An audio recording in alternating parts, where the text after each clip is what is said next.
MP Avinash Reddy గారు ఒక్కసారైనా పార్లమెంటులో ఒక్కసారైనా మన కడప స్టీల్ ఫ్యాక్టరీ కోసం మాట్లాడా? ఈయన అమాయకుడట, చిన్నపిల్లోడట, మాట్లాడలేడట, సాక్ష్యాలు తుడిచేస్తుంటే చూస్తూ ఊరుకుంటాడట.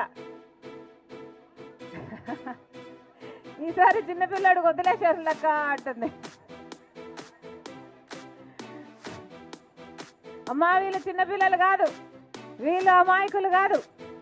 అన్నా హత్య జరిగిన రోజున మాకు కూడా తెలియదు ఎవరు చంపారు, కానీ సిబిఐ వచ్చి ఎంక్వైరీ చేసి సాక్ష్యాలు ఆధారాలు అన్నీ చూపుతుంది అవినాష్ రెడ్డి గారి హస్తం ఉంది అని. గూగుల్ మ్యాప్స్లో అట హత్య చేసిన వాళ్ళు, హత్య చేయించిన అవినాష్ రెడ్డి ముందు రోజు కలుసుకున్నారు ఒకే లొకేషన్ చూపుతుంది, ఆ రోజు కలుసుకున్నారు ఒకే లొకేషన్ చూపుతుంది అని సాక్ష్యాలు బయట పెట్టింది సిబిఐ.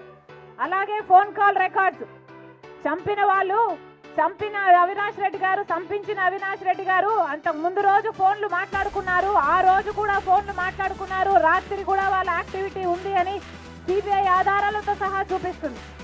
డబ్బులు మారాయి, 40 కోట్ల కంట మాట్లాడుకున్నారు. ఎవరి దగ్గర ఉంటుందమ్మా అంత డబ్బు? అవినాష్ రెడ్డి గారు కాకపోతే ఎవరు చంపినట్టు, ఎందుకు చంపినట్టు? 5 కోట్లు డబ్బు కూడా తీసుకున్నారు అని సిబిఐ ఆధారాలు చూపుతుంది. ఇన్ని సాక్ష్యాలు ఆధారాలు ఉండి కూడా 5 సంవత్సరాలుగా ఇప్పటి వరకు ఒక్క చెయ్యి కూడా పడలేదు అవినాష్ రెడ్డి గారి మీద. ఎందుకంటే సాక్షాత్తు ముఖ్యమంత్రి జగన్మోహన్ రెడ్డి గారే అధికారాన్ని అడ్డేసి మరీ కాపాడుతున్నారు కాబట్టి. సిబిఐ కర్నూలు వరకు వెళ్ళింది అవినాష్ రెడ్డిని అరెస్ట్ చేయాలి అని. 3 రోజుల పాటు భయభ్రాంతులకు గురి చేశారు. పోలీసుల్ని, మూకల్ని అందరినీ పెట్టి అవినాష్ని 3 రోజుల పాటు లా అండ్ ఆర్డర్ ప్రాబ్లం సృష్టించి సిబిఐని ఉట్టి చేతులు పంపించేశారు. మరి అధికారం ఇచ్చింది దేనికమ్మా? ఇలాంటి హంతకులను కాపాడటానికా? దేనికిచ్చారు అధికారం? ఈ రోజుటి వరకు జగన్మోహన్ రెడ్డి గారు సమాధానం చెప్పలేదు. గొడ్డలి వేట్లతో 7 సార్లు నరుకుతే వివేకానంద రెడ్డి గారి ఎముకలు బయటకు వచ్చాయి, ఆయన మెదడు బయటకు వచ్చిందట, ఇల్లంతా రక్తం అయిపోయిందట. అయినా కానీ ఆ రోజు సాక్షి టీవీలో మాత్రం హార్ట్ అటాక్ అని చెప్పారు. హార్ట్ అటాక్ నడిపేది ఎవరమ్మా? జగన్మోహన్ రెడ్డి గారి భార్య. మరి ఎందుకు అలా చెప్పారు అని ఈ రోజుటి వరకు జగన్మోహన్ రెడ్డి గారు ప్రజలకు సమాధానం చెప్పారా? చెప్పలేదు. హత్య జరిగిన రోజు సిబిఐ ఎంక్వైరీ కావాలి అని జగన్మోహన్ రెడ్డి గారు అడిగారు.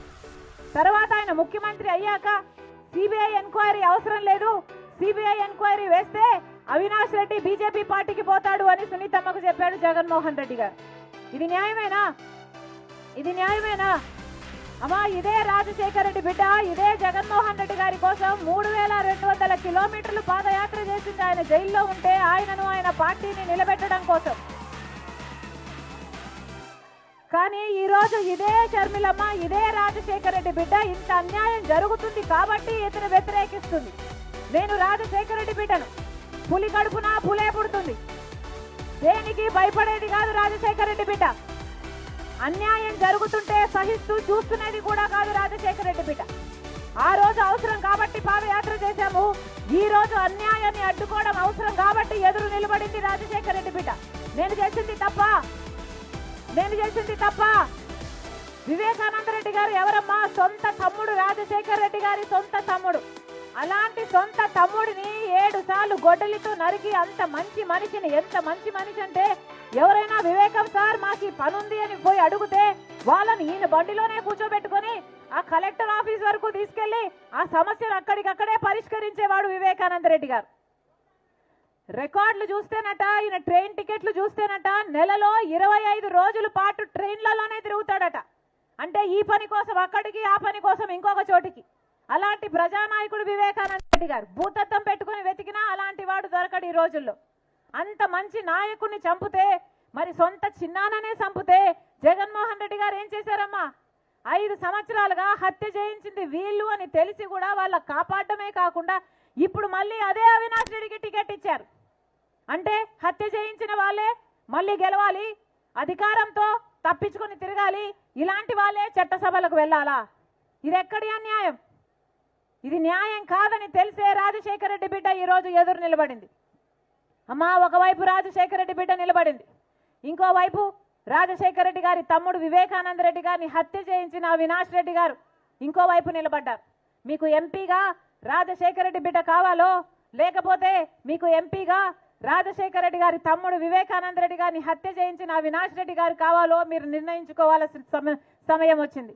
ఒకవైపు న్యాయ